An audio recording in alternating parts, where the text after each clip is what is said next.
Hello बच्चों, तो आज हम लोग स्टार्ट करेंगे कोऑर्डिनेशन कंपाउंड क्लास 12 का जो हमारी फर्स्ट बुक का लास्ट चैप्टर है। वो कोऑर्डिनेशन कंपाउंड वो कंपाउंड होते हैं जो आपस में बनाए जाते हैं कोऑर्डिनेट बॉन्ड्स के थ्रू। ठीक है, कोऑर्डिनेट बॉन्ड्स के थ्रू।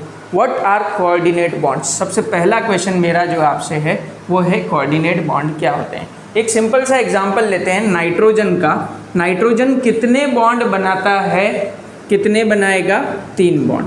मान लिया कि ये 3 हाइड्रोजन एटम इसके साथ में आके जुड़ गए, ये इसने ऑक्टेट कंप्लीट कर रखा है और इसके ऊपर एक लोन पेयर पड़ा हुआ है। इसके ऊपर एक लोन पेयर पड़ा हुआ है। अब ये लोन पेयर के पास में एक H+ आयन आया। इस लोन पेयर के पास में एक H+ आयन आया जिसके पास कोई भी इलेक्ट्रॉन नहीं था। ठीक है, नहीं था तो इस नाइट्रोजन ने क्या बोला कि भैया मेरे पास में 2 है, एक तू ले ले, एक मैं ले लेता हूँ। तो एक इलेक्ट्रॉन इसको दे दिया जिसकी वजह से उस प्लस का काम क्या हो गया? खत्म हो गया। ठीक है, इलेक्ट्रॉन और प्लस मिलके न्यूट्रल कर दिया। ये इलेक्ट्रॉन इसने दिया तो इसीलिए ये इसको क्या करेगा? पकड़ के रखेगा। इसने इसको उधार दिया ना, तो ये इसको पकड़ के भी रखेगा कि भैया आप मेरे पास में ही रहिए, है ना। तो ये यहाँ से पकड़ के रखेगा। ये जो ज़बरदस्ती वाला बॉन्ड बना है, अब नाइट्रोजन ने अपनी बियॉन्ड वैलेंसी काम किया है। वैलेंसी कितनी थी इसकी? 3 के 3 बॉन्ड ही बना सकता था, लेकिन एक बॉन्ड ज़बरदस्ती बनाने की वजह से इसके ऊपर चार्ज कौन सा आ गया? प्लस चार्ज आ गया। तो ये जो बॉन्ड बना है, इस बॉन्ड को हम लोग क्या कहते हैं? कोऑर्डिनेट बॉन्ड कहते हैं। आ गया समझ में? ठीक है, कोऑर्डिनेट बॉन्ड जो ज़बरदस्ती वाला बॉन्ड होता है। ठीक है, एक तरीके का टाइप है कोवेलेंट बॉन्ड का, क्योंकि यहाँ पे भी क्या हो रही है? शेयरिंग ऑफ इलेक्ट्रॉन्स ही हो रही है। क्लियर बेटा? तो यहाँ पे हम लोगों ने बना दिया है कोऑर्डिनेट बॉन्ड। अब कोऑर्डिनेट बॉन्ड से कैसे कोऑर्डिनेशन कंपाउंड्स में हम लोग घुसेंगे वो हम लोग देखते हैं। स्टार्ट करते हैं with coordination compounds. Coordination compounds के अंदर सबसे पहले हम लोग पढ़ेंगे डबल सॉल्ट के बारे में। डबल सॉल्ट के बारे में। डबल सॉल्ट क्या होता है? डबल सॉल्ट क्या होता है? जो 100% आयनाइज होने की प्रॉपर्टी रखता है। जो 100% आयनाइज होने की प्रॉपर्टी रखता है, मतलब कि जिसके आयन्स जो होंगे वो अपनी ओरिजिनल प्रॉपर्टी को रिटेन करके रखे। फॉर एग्जांपल अपन लेते हैं एक एग्जांपल पोटाश एलम का। पोटाश एलम का, है ना। पोटाश एलम का एक एग्जाम्पल हम लोगों ने लिया, उसका K2SO4.Al2SO4 का होल थ्राइस, एल्यूमिनियम का 3 होता है तो ये 3 इधर आएगा, dot something molecules of H2O, dot 24H2O। ये लिया हमने पोटाश एलम का एक फॉर्मूला हो गया। जब इसको हम ब्रेक करेंगे या आयोनाइज करेंगे, डिसोसिएट करेंगे पानी में, तो ये 100% आयनाइज हो जाए। जैसे पोटेशियम है तो 2 पोटेशियम अलग हो जाए। सल्फेट कितने हैं? 4, तो चारों सल्फेट अलग हो गए। एल्यूमिनियम कितना है? 1, तो Al3+। और पानी में पानी तो अपने आप ही घुल ही जाएगा। पानी में पानी तो क्या ही आयनाइज होगा, है ना। तो यहाँ पे सारे के सारे आयन्स जो है वो क्या हो गए? अलग अलग हो गए, भिन्न भिन्न हो गए। ठीक है, इस वाली प्रॉपर्टी को हम क्या बोलेंगे? ये कौन से सॉल्ट से? डबल सॉल्ट से। डबल सॉल्ट का मतलब डबल क्यों बोला बेटा? क्योंकि यहाँ 2 सॉल्ट्स आपस में मिल के ये बने हुए हैं। 2 सॉल्ट, जैसे K2SO4 भी एक है और Al2SO4 एक है। 2 सॉल्ट्स आपस में मिल के एक जो पूरा कंपाउंड बनाते हैं उसको अपन क्या बोलते हैं? Double salt. पहचान कैसे होगी डबल सॉल्ट की? तो डबल सॉल्ट की पहचान होती है जब इसको डिसोसिएट किया जाता है, आयनाइज किया जाता है, तो इसके आयन सारे के सारे आयन्स क्या होते हैं? अलग अलग हो जाते हैं। ये डबल सॉल्ट होता है। आ गया समझ में? ठीक है, इसके बाद आता है, अच्छा पोटाश एलम, ये घरों में भी मिलती है, फिटकरी का फॉर्मूला है ये। ठीक है, फिटकरी का फॉर्मूला है। यहाँ तक क्लियर?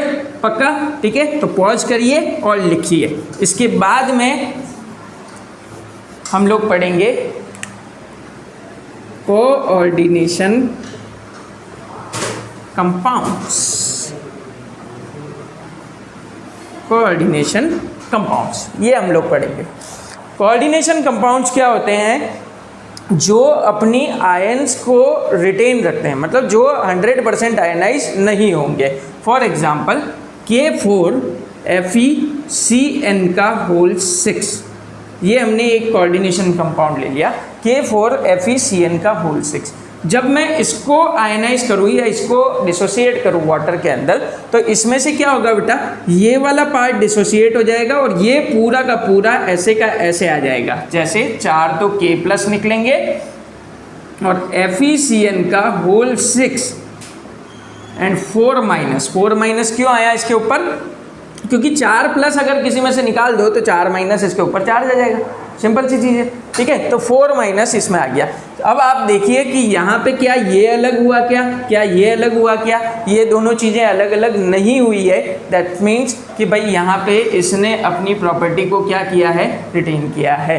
क्लियर, ठीक है। जहाँ पे 100% आयनाइजेशन नहीं हुआ है, ठीक है, उसको अपन क्या बोलेंगे, कोऑर्डिनेशन कंपाउंड। आपको 2 सॉल्ट दे दिए जाए कि एक फिटकरी दे दी और एक ये दे दिया, दोनों को पानी में डाल दिया, इसके अंदर ये पड़ा हुआ मिल जाएगा, उसके अंदर सारे के सारे घुले हुए मिल जाएंगे। समझ में आ गई बात, ठीक है। तो this is your coordination compound की पहचान, ठीक है। आ गई बात समझ में। तो ये पहचान लिया हमने कि कोऑर्डिनेशन कंपाउंड्स क्या होते हैं।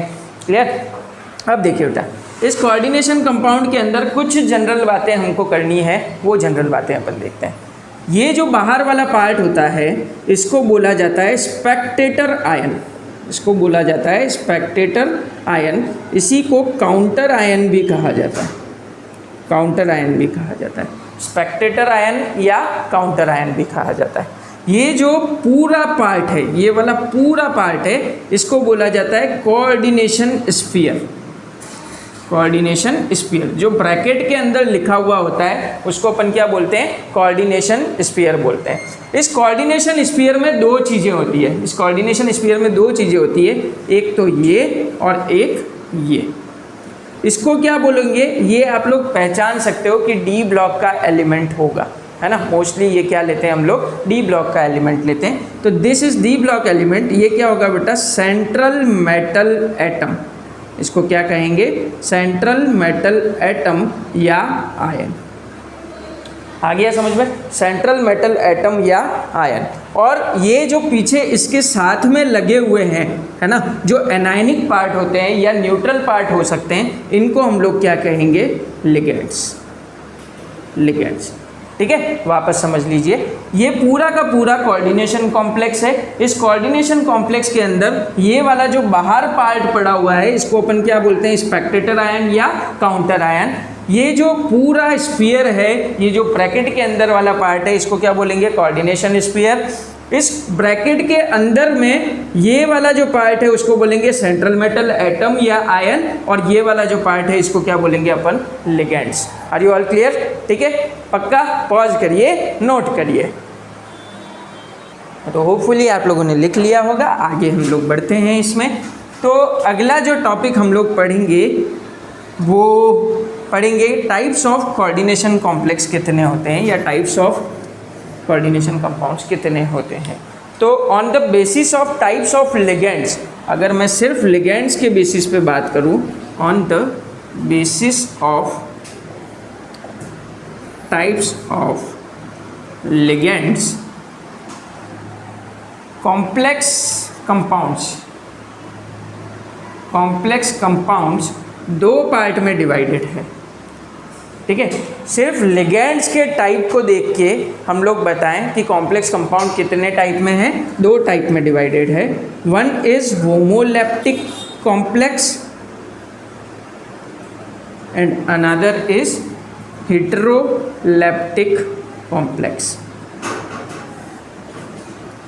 होमोलेप्टिक कॉम्प्लेक्स और हेटेरोलेप्टिक कॉम्प्लेक्स। तो होमोलेप्टिक कॉम्प्लेक्स क्या होते हैं, जहाँ पे आपको मिलेंगे same type of ligand, same type of ligand, और heteroleptic different type of ligand. Sir क्या है ये नहीं समझ में आया, तो अभी समझते हैं हम लोग एग्जाम्पल लेके। जैसे यहाँ एक एग्जाम्पल लिया CONH3 का, सॉरी CONH3 का होल 6 एंड ऊपर 2+ चार्ज लगा दिया। इसमें एक ही जैसा लिगेंड है, NH3 एक ही टाइप का लिगेंड है, CO के साथ में जुड़ा हुआ है। तो ये कैसा कॉम्प्लेक्स हो गया, होमोलेप्टिक कॉम्प्लेक्स हो गया। समझ में आ गया, ठीक है। और दूसरा है FeEN का होल ट्वाइस Cl2 इसमें दो तरीके के लिगेंड हो गए, देखो EN for ethylene diamine, Cl for, ठीक है, क्लोराइड। तो ये इसमें एक ही तरीके के लिगेंड नहीं है, दो अलग अलग तरीके के लिगेंड्स आ गए, उनको अपन क्या बोलेंगे, हेटेरोलेप्टिक कॉम्प्लेक्स। समझ में आ रही है, ठीक है। दो तरीके के लिगेंड्स के टाइप के हिसाब से हम लोग देखेंगे, अगर सेम टाइप का लिगेंड लगा हुआ है तो उसको क्या बोलेंगे, होमोलेप्टिक कॉम्प्लेक्स, और अगर अलग अलग टाइप के लिगेंड्स लगे हुए हैं उसको क्या बोलेंगे अपन, हेटेरोलेप्टिक कॉम्प्लेक्स। कंप्लीट, ठीक है, इसको नोट करिए, आगे बढ़ते हैं, ठीक है, पॉज करके नोट करिए, आगे बढ़िए, ठीक है बेटा। ये होमोलेप्टिक और हेटेरोलेप्टिक के ऊपर बोर्ड्स के अंदर क्वेश्चन पूछा जा सकता है कि भाई what is the basic difference between homoleptic complex and heteroleptic complex. तो होमोलेप्टिक कॉम्प्लेक्स वो होते हैं जिसमें सेम टाइप के लिगेंड्स होते हैं, और हेटेरोलेप्टिक वो होते हैं जिसमें अलग अलग टाइप के लिगेंड्स होते हैं। एग्जाम्पल्स लिख लीजिएगा आप लोग, ठीक है। उसके बाद बढ़ते हैं कि ऑक्सीडेशन स्टेट कैसे निकाली जाती है। Oxidation state central metal atom की कैसे निकालेंगे, ठीक है। तो कैसे निकालेंगे ये जरा आप लोग देखिए। ऑक्सीडेशन स्टेट होती क्या है, ऑक्सीडेशन स्टेट चार्ज होता है कि कितना चार्ज एक सेंट्रल मेटल एटम अपने ऊपर बियर कर रहा है, ठीक है। तो एक एग्जांपल लेते हैं हम लोग, फॉर एग्जांपल CONH3 का होल 6, CONH3 का होल 6, और बाहर की तरफ अपन लगा देते हैं स्पेक्टेटर आयन के अंदर Cl2। मैंने आपको बोला कि CO का ऑक्सीडेशन स्टेट निकालना है, CO का ऑक्सीडेशन स्टेट निकालना है। तो मान लीजिए कि CO क्या है, X है, CO क्या है, X है, प्लस NH3 का ऑक्सीडेशन स्टेट कितना होता है, 0 होता है। NH3 का ऑक्सीडेशन स्टेट होता है 0, तो 0 को 6 से मल्टीप्लाई करते हैं बेटा, बहुत मुश्किल टेबल है, बहुत मुश्किल से याद होती है। 0 × 1 0, 0 × 2 0, 0 × 3 0, तो 0 को किसी से भी मल्टीप्लाई करते हैं वो क्या आएगा, 0 आएगा। तो x की value, sorry x plus 0 × 6 that is 0, plus chlorine का होता है -1, -1 कितने क्लोरीन है, 2 क्लोरीन, तो क्या हो जाएगा -2 इक्वल्स टू, इस टोटल को अपन करेंगे तो इक्वल्स टू कितना आता है, 0 आता है, क्योंकि एक न्यूट्रल कंपाउंड है, कोई आयनिक स्पीसीज नहीं है, है ना। तो x -2 is equals to 0, x is equals to plus का 2, x is equals to plus का 2। तो कोबाल्ट का ऑक्सीडेशन नंबर कितना आया, या ऑक्सीडेशन स्टेट कितना आया, प्लस का 2 आया। समझ आ रही है बात, ठीक है। चलिए और एग्जांपल्स करते हैं। इसको हटाना पड़ेगा, हटा देते हैं। ये 0 और 1 की टेबल बहुत मुश्किल से याद होती है, इसको देखिएगा। CrNH3 का होल 4 Cl2, एंड बाहर की तरफ लगा देते हैं अपन Br, ठीक है, कार बाहर, ठीक है। ये अपन ने लिखा CrNH3 का होल 4 Cl2 Br। इसका आप लोग सेल्फ निकालिए, फिर अपन आंसर चेक करते हैं जल्दी। 1 2 3। तो इसका ऑक्सीडेशन नंबर क्या होगा, x plus 0 -2 -1 is equals to 0, x -3 is equals to 0, x is equals to plus का 3, ठीक है। आई होप आप लोगों को समझ में आ गया होगा, ठीक है। तो ये x की वैल्यू जो निकलेगी, ये x किसको मानेंगे बेटा, मोस्टली x अपने को वैसे पूछा हुआ रहता है सेंट्रल मेटल एटम का निकालिए, लेकिन आप लोगों को सेंट्रल मेटल एटम का ही निकालना है अगर नहीं भी पूछा जाए तो, ठीक है, क्योंकि लिगेंड्स के चार्जेस हम लोगों को मालूम रखने हैं, है ना। एक और कर लेते हैं, K4FeCN का होल 6, K4FeCN का होल 6, ये किया, इसमें Fe का निकालना है ना। तो 1 पोटेशियम का चार्ज कितना होता है, 1, फर्स्ट ग्रुप का एलिमेंट है, फर्स्ट ग्रुप का टोटल चार्ज होता है 1 + 1, सेकंड ग्रुप का होता है +2। तो फर्स्ट ग्रुप एलिमेंट है +1 × 4 प्लस का 4, प्लस इसको मान लेते हैं x, इसको मान लेते हैं -6 is equals to 0, x -2 is equals to 0, x is equals to plus का 2, कितना आएगा, प्लस का 2। ये ऑक्सीडेशन नंबर हुआ, इसके बेसिक्स पार्ट कंप्लीट हुए, है ना। अब इसको हम लोग आगे और फॉरवर्ड लेके चलेंगे कि क्या क्या चीज़ें आगे और हमारे काम में आने वाली है, ठीक है। तो अब हम डिटेल बात करेंगे कि सर आप इतनी देर से बोल रहे हो ये सेंट्रल मेटल एटम है, ये स्पेक्टेटर आयन है, ये लिगेंड्स है, तो ये होते क्या हैं वो भी बता दीजिए। तो अब हम लोग बात करेंगे कुछ कॉमन टर्म्स की, तो इसको अभी मैं हटा रहा हूँ, कुछ कॉमन टर्म्स की हम लोग बात करते हैं। जैसे कि लिगेंड्स, व्हाट आर लिगेंड्स, है ना। तो लिगेंड्स क्या होते हैं? एनायन भी हो सकते हैं, कैटायन भी हो सकते हैं, न्यूट्रल मॉलिक्यूल्स भी हो सकते हैं। क्या क्या हो सकते हैं? एनायन, कैटायन या न्यूट्रल मॉलिक्यूल्स, तीनों में से कोई सा भी पार्ट हो सकता है। ठीक है, अब हम लोग देखते हैं कि भाई क्या काम करेंगे ये। तो ये क्या काम करेंगे बेटा? Donate electrons, donate electron pairs to central metal atom. Central metal atom, आप लोगों को पता है मेटल की टेंडेंसी क्या होती है? इलेक्ट्रॉन लूज करके वो पॉजिटिव स्टेट में आता है। अब इलेक्ट्रॉन लूज हो गया तो उसके अंदर वापस गेन भी कोई करेगा। तो यहाँ पे जो गेन करने की प्रॉपर्टी है इलेक्ट्रॉन की, वो गेन कौन करवाएगा? मतलब इलेक्ट्रॉन देगा कौन? लिगेंड्स देंगे। For example this is a metal, इस मेटल को इलेक्ट्रॉन, इस मेटल को जो भी इलेक्ट्रॉन देने वाले होंगे वो सब क्या कहलाएंगे? लिगेंड्स कहलाएंगे। वो सब क्या कहलाएंगे? लिगेंड्स कहलाएंगे। अब ligands can be anion, ligands can be cation और लिगेंड्स कैन बी न्यूट्रल, है ना। तो हम लोग बात कर लेते हैं, ठीक है, हम लोग ये बात कर सकते हैं कि which combines with central metal, ठीक है। क्यों कॉम्बाइन हो रहे हैं ये? To form coordination, to form coordination compound, है ना। एग्जाम्पल लिखते हैं, negative ligands, positive ligands and neutral ligands.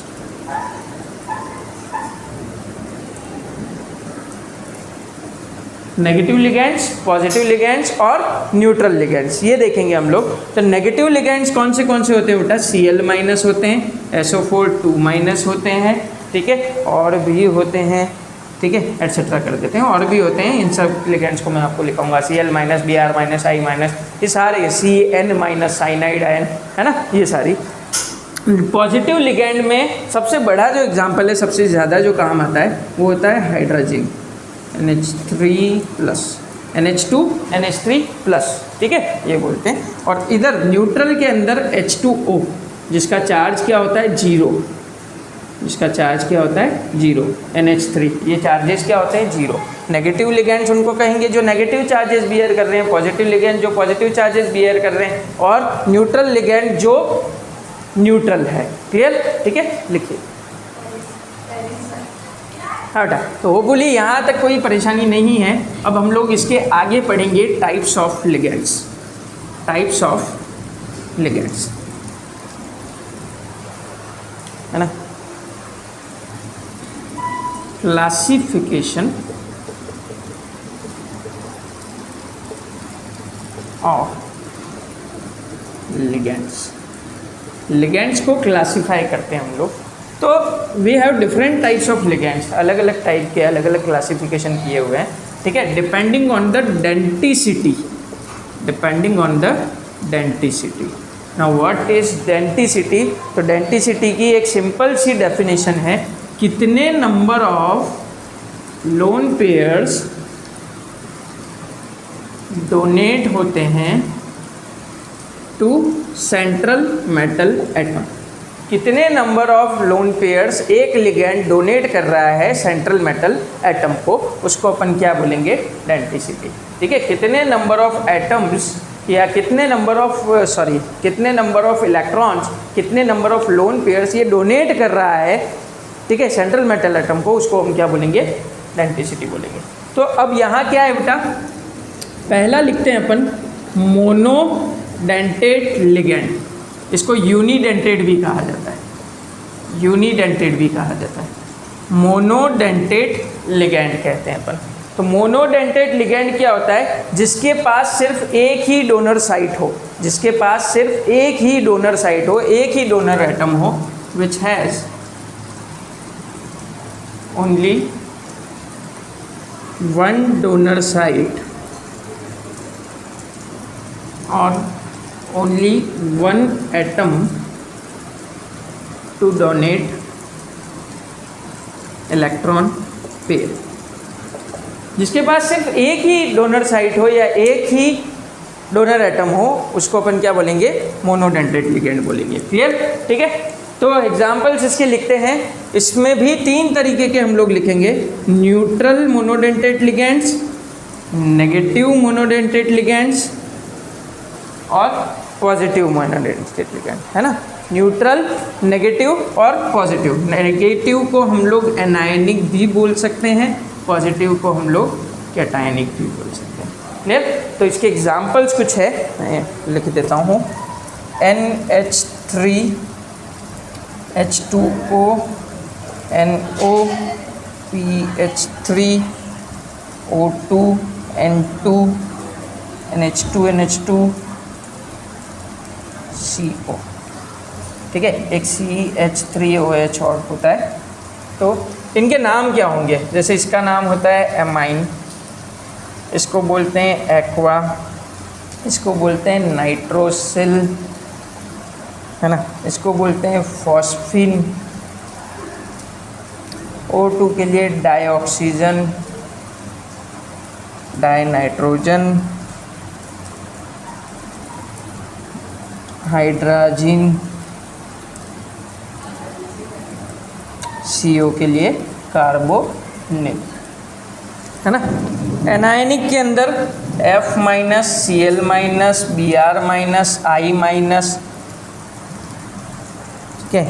O के ऊपर 2 माइनस, S के ऊपर 2 माइनस, OH के ऊपर -1, ठीक है। O2 माइनस, O2 2 माइनस, ये ले लिया हमने। Fluoride, chloride, bromide, iodide, oxide, sulphide, hydroxide, super oxide, peroxide, ठीक है। These are some examples of anionic ligands, है ना। एंड कैटायनिक लिगेंड्स, कैटायनिक के अंदर हम लोग एग्जांपल लेंगे NO plus, NO2 plus, NH2 NH3 plus. इसमें से NH2 NH3 प्लस मैंने आपको पहले भी लिखाया था, इसको बोलते हैं नाइट्रोसोनियम, नाइट्रोनियम, हाइड्रोजीनियम, है ना। शायद नज़र ना आए नीचे तक, तो मैं थोड़ा सा इसको रोटेट कर देता हूँ। ये देखिए,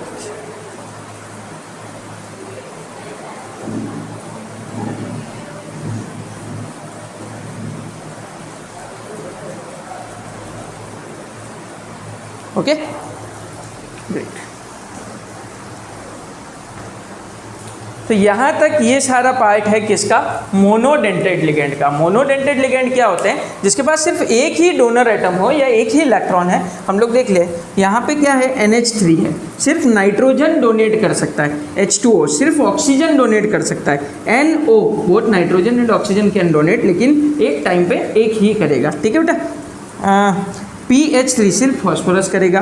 O2 ऑक्सीजन, नाइट्रोजन, N, ठीक है। इधर C, इधर F माइनस, Cl माइनस, ये सारे क्या होते हैं, मोनोडेंटेट, जो सिर्फ एक ही पेयर क्या करेंगे बेटा, डोनेट करेंगे। क्लियर। तो अब इसके बाद अपन पढ़ेंगे बाइडेंटेट लिगेंड, इसको मैं हटा रहा हूँ। इसके बाद हम लोग पढ़ेंगे यहीं पे बाइडेंटेट लिगेंड। अरे सर काश हम भी ऐसे लिख पाते। तो विच हैज़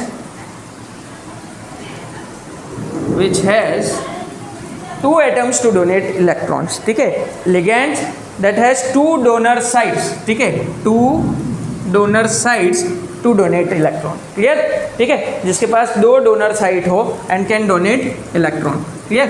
हम लोग ये लिखते हैं। तो इसके कुछ एग्जांपल्स हम लोग लिखेंगे, 1-2 एग्जांपल है वो लिख लेते हैं।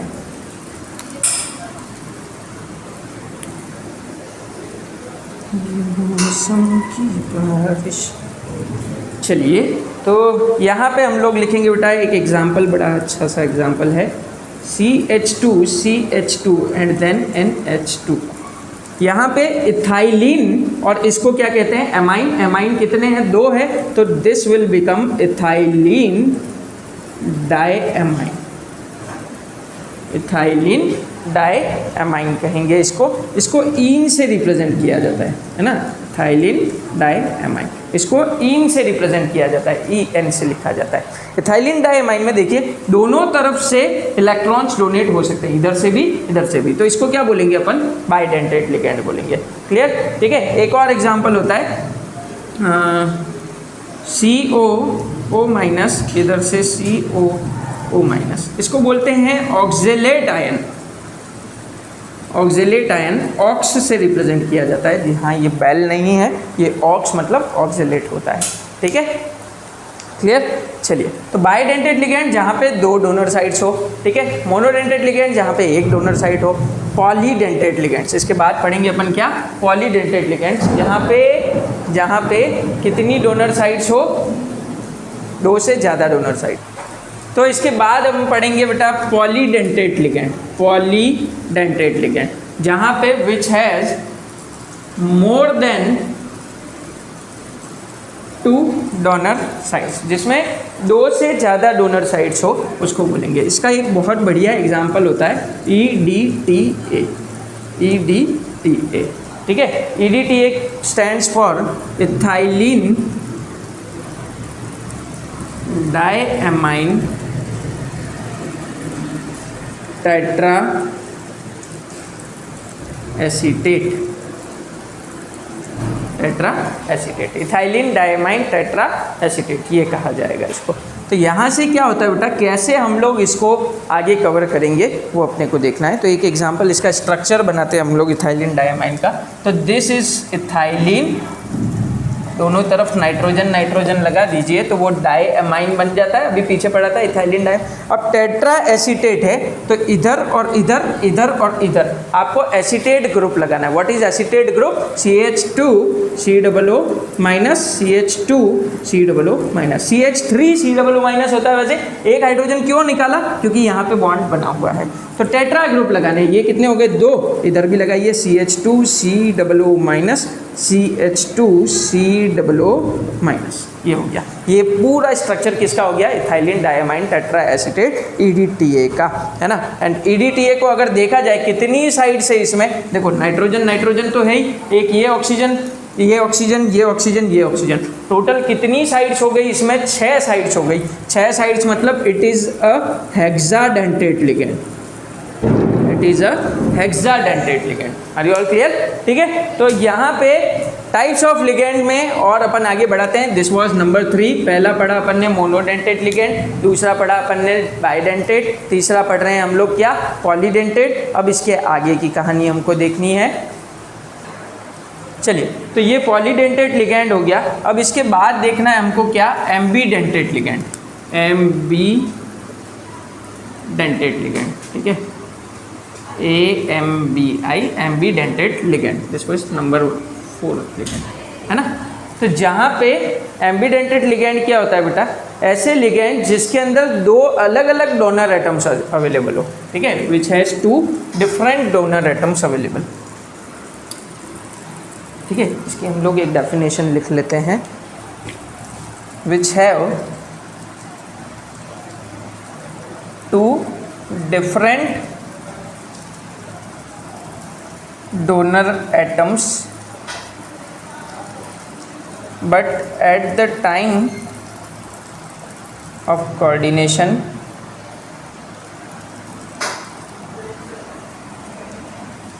can donate electrons from any one donor atom only, ठीक है, जिसमें 2 अलग अलग डोनर एटम हो। फॉर एग्जाम्पल CN माइनस, ये लिख दिया अपन ने CN माइनस। इसमें कार्बन भी डोनेट कर सकता है, नाइट्रोजन भी डोनेट कर सकता है ना, कार्बन भी कर सकता है, नाइट्रोजन भी कर सकता है। और एक लिख दिया मैंने NC माइनस, दोनों अलग अलग चीज़ें हो गई, है ना। इसको अपन क्या बोलेंगे, साइनाइड। एक टाइम पे एक ही जना डोनेट अगर करे तो वहाँ हम क्या बोलेंगे, साइनाइड। जैसे सी से डोनेट हो रहा है तो साइनाइड, एन से डोनेट हो रहा है तो ये क्या हो जाएगा, आइसोसाइनाइड, आइसोसाइनाइड, है ना। ऐसे लिगेंड्स जहाँ पे दो अलग अलग एटम्स हो, दोनों ही एटम्स क्या कर सकते हैं, डोनेट कर सकते हैं इलेक्ट्रॉन, लेकिन एक टाइम पे एक ही करेगा, है ना। अगर सी से डोनेट कर रहा है तो इसको क्या बोलेंगे, साइनाइड, और अगर एन से हो रहा है तो आइसोसाइनाइड, ठीक है। इसका और एग्जांपल लिख देते हैं, जैसे SCN- और NCS-, ठीक है। अगर यहाँ से चल रहा है तो इसको क्या बोलते हैं बेटा, थायो। एस के लिए लगता है थायो और CN- के लिए साइनाइड, थायोसाइनाइड। और अगर ये NCS हो गया तो इसको क्या बोलेंगे, आइसोथायोसाइनाइड, आइसोथायोसाइनाइड। डन, आइसोथायोसाइनाइड ये बोलेंगे, ठीक है। तो ये एम्बिडेंटेड लिगैंड भी यहाँ पे क्या हुआ, समाप्त हुआ, ठीक है। उसके बाद क्या होता है, इसके बाद हमारे पास में अगला जो टॉपिक आता है वो आता है चिलेटिंग लिगैंड्स। क्या आता है बेटा, चिलेटिंग लिगैंड। चिलेटिंग लिगैंड उनको बोलेंगे, चिलेटिंग लिगैंड उनको बोलेंगे जो डोनेट करते हैं मेटल को तब एक रिंग फॉर्म कर दे।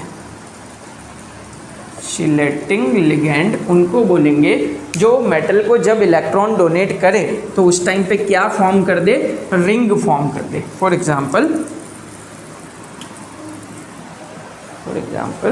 ठीक है। अच्छा, बाइडेंटेट या पॉलीडेंटेट हो सकते हैं ये, बाइडेंटेट या पॉलीडेंटेट। मोनोडेंटेट तो बनाएगा नहीं। Polydentate forms a ring when attach to, जैसे ही मेटल से अटैच होंगे ये क्या बना देंगे, रिंग बना देंगे, है ना। जैसे कोई एग्जांपल लेते हैं हम लोग, CH2NH2, CH2NH2 इन्होंने क्या बनाया, मेटल के साथ में डोनेट किया, तो ये डोनेट दोनों तरफ से हुआ ना, दोनों तरफ से जब किया तो ये एक रिंग स्ट्रक्चर फॉर्म हो गया। तो ऐसे जो लिगैंड्स होंगे जब इलेक्ट्रॉन्स डोनेट करेंगे और डोनेट करते टाइम ये क्या बन जाए, एक रिंग स्ट्रक्चर फॉर्म हो जाए, ऐसे लिगैंड्स को हम क्या बोलेंगे, चिलेटिंग लिगैंड्स बोलेंगे। ओके, ऐसे लिगैंड्स को क्या बोलेंगे, चिलेटिंग लिगैंड्स बोलेंगे। आ गया समझ में, पक्का, डन। नेक्स्ट, ये हुआ टाइप्स ऑफ लिगैंड, ख़त्म। और भी होते हैं, अगर हम कंपटीशन लेवल के ऊपर जाते हैं तो फ्लेक्सीडेंटेट लिगैंड होता है, सिग्मा, पाई, ये सभी होते हैं, तो उनको अपन कंपटीशन वाली क्लास के अंदर देखेंगे, ठीक है। तो अगला जो टाइप है वो है IUPAC naming of coordination compounds. IUPAC nomenclature हमको सीखना है कोऑर्डिनेशन कंपाउंड्स का।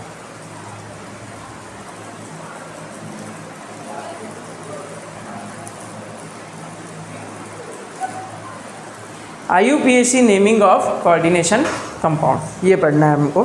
तो IUPAC नेमिंग कैसे होती है वो देखिए। देखिए बेटा, सबसे पहले आपको ये देखना है, मैं रूल्स इसको समझा देता हूँ, एक्सप्लेन करता हूँ आपको। इसमें सबसे पहले ये देखना है कि कोऑर्डिनेशन स्फीयर कैटायन है या एनायन है। मतलब आपको सबसे पहले ये पहचानना पड़ेगा कि स्फीयर या कोई भी पर्टिकुलर कॉम्प्लेक्स है उसमें कैटायन कौन है, एनायन कौन है। फॉर एग्जांपल K4FeCN का होल 6, K4FeCN का होल 6, ये हमने लिया। जो पहले लिखा हुआ होता है वो क्या होता है, कैटायन, और जो बाद में लिखा हुआ होता है वो क्या होता है, पहले बाद में। अब स्फीयर अगर पहले लिखा होता और इसके पीछे अगर Cl2 Al2 कुछ भी लगा हुआ होता वो एनायन हो जाता है, ये कैटायन हो जाता है ना। जो पहले लिखा है वो कैटायन, जो बाद में लिखा है वो एनायन। पूरा स्फीयर एक पार्ट काउंट होगा, पूरा स्फीयर एक पार्ट काउंट होगा। सबसे पहले किसका नाम लिखोगे, हमेशा कैटायन का। कैटायन के नाम कैसे लिखना है, अगर ये खुला पड़ा हुआ है मतलब स्पेक्टेटर आयन है, मतलब काउंटर आयन है, तो सिर्फ इसका नाम लिखना है, आपको कुछ भी नहीं देखना, सिर्फ इसका नाम लिखना है। क्या है ये के पोटेशियम, कितना है नहीं लिखना, क्यों, क्योंकि it will going to be dissociated, ठीक है, तो इसका नाम हम नहीं लिखेंगे कि ये कितने हैं, क्लियर।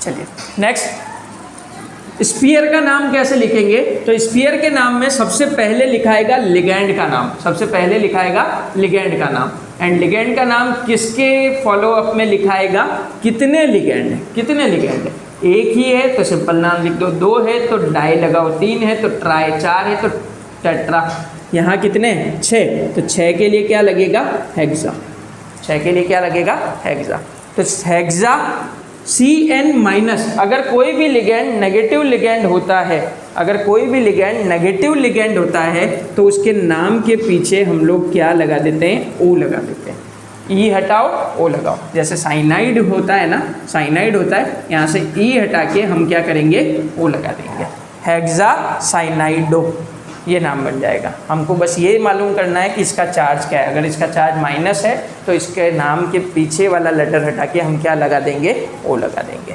हेक्सा साइनाइडो, है ना।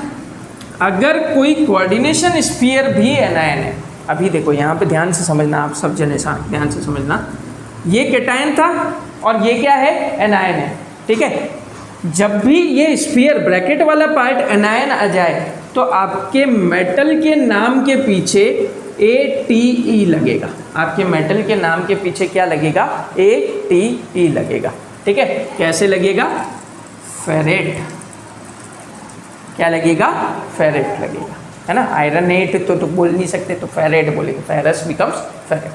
इसका ऑक्सीडेशन नंबर लिखेंगे इसके बाद ब्रैकेट में, तो ऑक्सीडेशन नंबर निकालिए, प्लस का 4 plus x minus 6 is equals to 0, कैसे आया, इसका 4 हो गया, x मान लिया, -1 × 6 -6 is equals to 0, x is equals to plus का 2 आएगा, यहाँ पे 2 लगा दीजिए, ये इसका नाम था, ओके।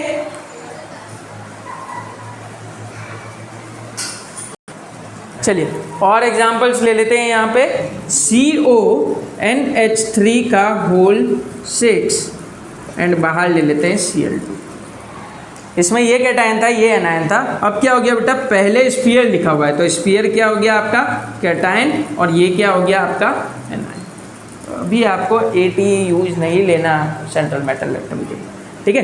देखिएगा सबसे पहले किसका नाम लिखोगे, लिगैंड का, तो लिगैंड कितने हैं 6, हेक्सा, NH3 के लिए क्या लिखते हैं हम लोग, एमाइन, हेक्सा एमाइन, ठीक है, कोबाल्ट CO4 कोबाल्ट, ब्रैकेट में इसका ऑक्सीडेशन नंबर निकालिए, x + 0 -2 is equals to 0, x is equals to plus का 2, ये आएगा पीछे, ये अंदर वाले का नाम हो गया पूरा, लास्ट में क्या लिखोगे, बाहर वाले से कोई लेना देना नहीं होता, ये कितने हैं हम लोग सिंपल निकाल देंगे, ये क्या बना है क्लोराइड, ठीक है, तो hexa amine cobalt second chloride, ये लिखेंगे हम लोग, ठीक है। और एग्जांपल्स लेते हैं इसके, हटा दें ये,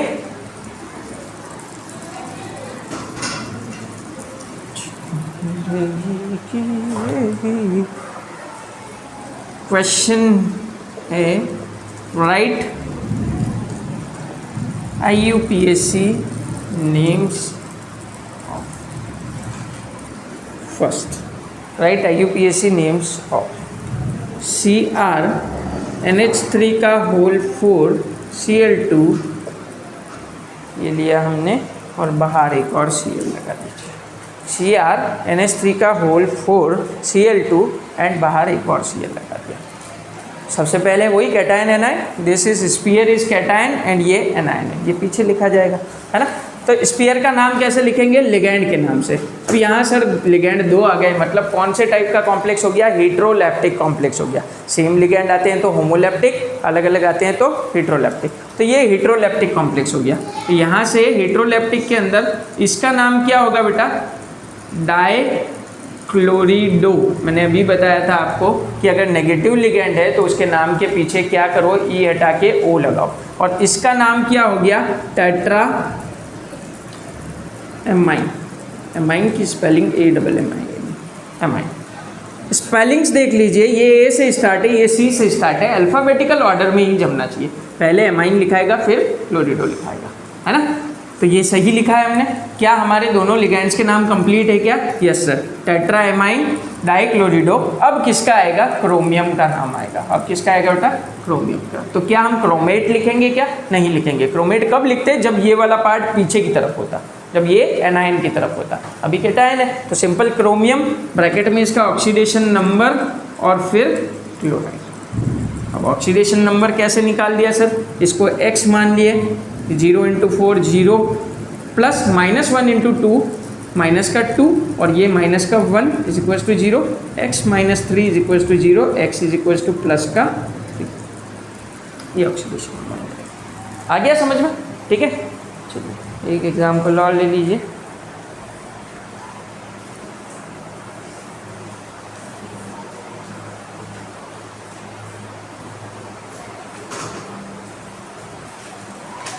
ठीक है, कुछ कॉमन ऑक्सीडेशन स्टेट्स के हिसाब से हम लोग करते हैं। अभी एक ही किया है ना, एक दो और कर लो आप लोग। ये होमवर्क क्वेश्चंस ले लीजिए। CONH3 का होल 6 एंड Cl3 ये लीजिए। थर्ड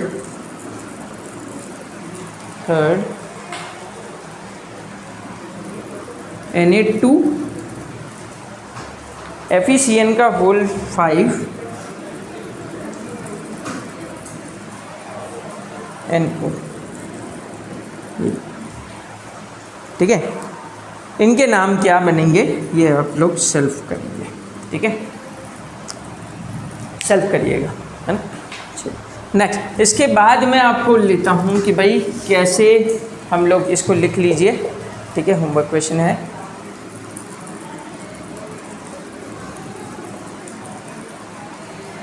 कुछ कॉमन ऑक्सीडेशन स्टेट्स होती है, मोस्ट कॉमन ऑक्सीडेशन स्टेट्स, जैसे निकल पैलेडियम प्लेटिनम की होती है 2 और 4, Cu और Ag की होती है 1 और 2, Sn और Pb की होती है 2 और 4, Co और Fe की होती है 2 और 3, और इधर Au की होती है 1 और 3, Cr की होती है 3, है ना। ये हमने कुछ कॉमन ऑक्सीडेशन स्टेट्स लिख ली है। तो अब हम लोग एक क्वेश्चन करते हैं जिसके अंदर अपने को ये देखना है कि भाई ये कैसे आएगी, है ना, कैसे आएगी। ये आप लोग नोट डाउन कर लीजिए फटाफट जल्दी से। तो ये कुछ कॉमन ऑक्सीडेशन स्टेट्स है, ये हमने लिखी। अब कैसे इनको यूज लेना है वो समझिएगा, है ना, वो समझिएगा। जैसे एक एग्जांपल लिखता हूँ मैं, PtCl2 NH3 का होल 4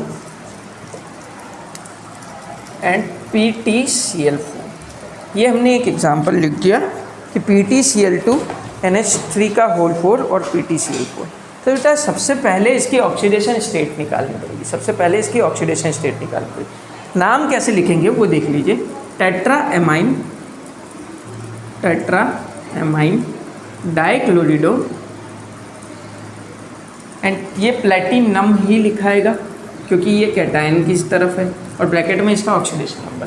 कंटिन्यूटी में टेट्राक्लोरिडो, और ये एनायन की तरफ है ना, तो इसका नाम क्या लिखाएगा बेटा? प्लेटिनेट। एनायनिक स्फीयर के अंदर सेंट्रल मेटल एटम के नाम के पीछे ATE लग जाता है, कैटायनिक में वो का वही नाम रहता है। अब सिर्फ इनकी ऑक्सीडेशन स्टेट पुट करनी है। तो क्या मानते हैं, इसको मान लेते हैं x। आपको x + x करके सिखा दिया जाएगा, वो गलत आ जाती है, ध्यान रखना। हमको x + x करके नहीं करना। x इसका कितना हो गया? -2, इसका हो गया 0, हटा देते हैं, प्लस y इसका हो गया -4 इज इक्वल्स टू 0। ठीक है, x - 2 plus y -4, x + y -6 is equals to 0। तो x और y मिल के कितने आए? प्लस का 6 आए। x और y मिल के कितना आए? प्लस का 6 आए। अब अभी थोड़ी देर पहले मैंने कुछ चीज़ें बताई थी कि निकल, प्लेटिनम और पैलेडियम, इनकी कॉमन ऑक्सीडेशन स्टेट, सबसे ज़्यादा कॉमन ऑक्सीडेशन स्टेट कौन सी होती है? 2 और 4 होती है। 2 और 4 होती है। तो दोनों तरफ क्या है, प्लेटिनम है। प्लेटिनम की कितनी ऑक्सीडेशन स्टेट हो सकती है, 2 हो सकती है, या तो 2 या 4, ठीक है। तो हमारा टोटल कितना आ रहा है, 6 आ रहा है। टोटल कितना आ रहा है, 6 आ रहा है। तो हम लोग एक में 2 और एक में क्या भरेंगे, 4 भरेंगे। एक में क्या भरेंगे बेटा, 2, एक में क्या भरेंगे, 4। तो आप लोग फर्स्ट वाले को थोड़ी ज़्यादा की प्रायोरिटी दीजिए, सेकंड वाले को थोड़ी कम की प्रायोरिटी दीजिए। तो 4 + 2 टोटल कितना हो गया, 6। मतलब इस वाले प्लेटिनम की 4 है, इस वाले की क्या है, 2 है। आ गया समझ में, ठीक है। बस इसको पढ़ दीजिए। Okay great. तो ऐसा ही एक और क्वेश्चन हम लोग कर लेते हैं, फिर अपन खत्म करते हैं इसको आज।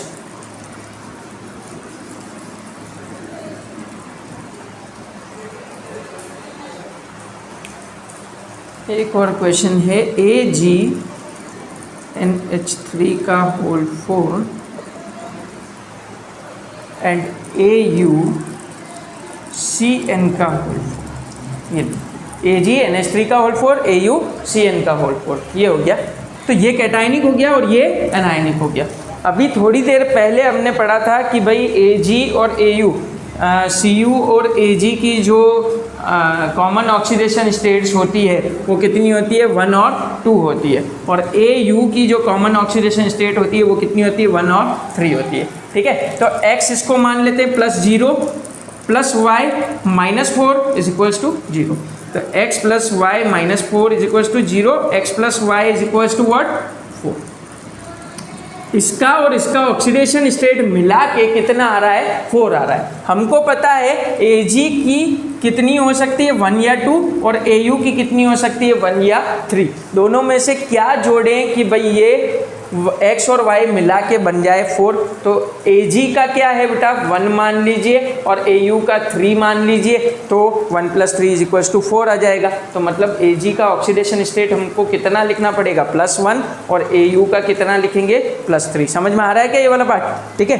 तो ये ध्यान में रखना है। अब इसका नाम कैसे बनेगा सर, वो भी बता दीजिए, ठीक है। तो इसका +1 और इसका +3 याद रखिएगा, ये मैं लिख देता हूँ, +1 और ये +3 आया है, ठीक है। नाम कैसे बनेगा वो देखते हैं अपन। चलिए, तो नाम क्या लिखाएगा, टेट्रा एमाइन, इसको क्या लिखेंगे, सिल्वर। Ag के लिए सिल्वर, ब्रैकेट में इसका ऑक्सीडेशन नंबर कितना, 1 आया। Then tetra cyanido. अब ये कैटायन है और ये एनायन है, एनायन के पीछे ATE लगेगा। तो गोल्डेट तो लिखेंगे नहीं हम लोग, Au गोल्ड होता है, इसका ओरिजिनल नाम होता है ओरेट, लैटिन नेम ओरेट। कितनी ऑक्सीडेशन स्टेट है, 3rd, ठीक है। ये हुआ। तो यहाँ तक आपके IUPAC सारे ख़त्म हो चुके हैं। अब आप लोग नाम से फॉर्मूला बनाना भी सीखिए, ठीक है। तो यहाँ एक क्वेश्चन हम लोग नाम से फॉर्मूला बनाने का भी कर लेते हैं। कैसे हम लोग नाम से फॉर्मूला बनाएंगे, जैसे पोटेशियम हेक्सासाइनाइडो फेरेट, ये लिखा हुआ है, ठीक है। इसमें सेकंड लिखा हुआ है ना, ये लिखा। सबसे पहले आपको आयरन की ये दे रखी है ना, ऑक्सीडेशन स्टेट Fe, हेक्सासाइनाइडो मतलब Cn का होल 6, ये आपको गिवन है। पोटेशियम बाहर लिखा हुआ है क्योंकि इधर लिखा हुआ है, ठीक है। अब ये पोटेशियम कितने होंगे ये कैसे पता चलेगा सर, तो पोटेशियम को x मान लीजिए, ठीक है, या फिर कुछ नहीं मानना, आप इसको हटा ही दीजिए, ठीक है। ये कितना दे रखा है, 2, ये कितना दे रखा है, -1 और 4, टोटल मिला के कितना आएगा, सॉरी -6 आएगा। टोटल मिला के कितना आएगा बेटा, -4। टोटल स्फीयर का चार्ज कितना आया, -4। अगर -4 को मुझे न्यूट्रल करना हो, -4 को मुझे न्यूट्रल करना हो तो टोटल कितने प्लस लगाने पड़ेंगे, 4। तो K4 कहाँ से आएगा वो क्लियर हुआ, ठीक है। K4 कहाँ से आएगा वो क्लियर हुआ। जैसे एक एग्जांपल और लीजिए, hexa amine cobalt, hexa amine cobalt second chloride, hexa amine cobalt 3rd chloride, ये लिया हमने।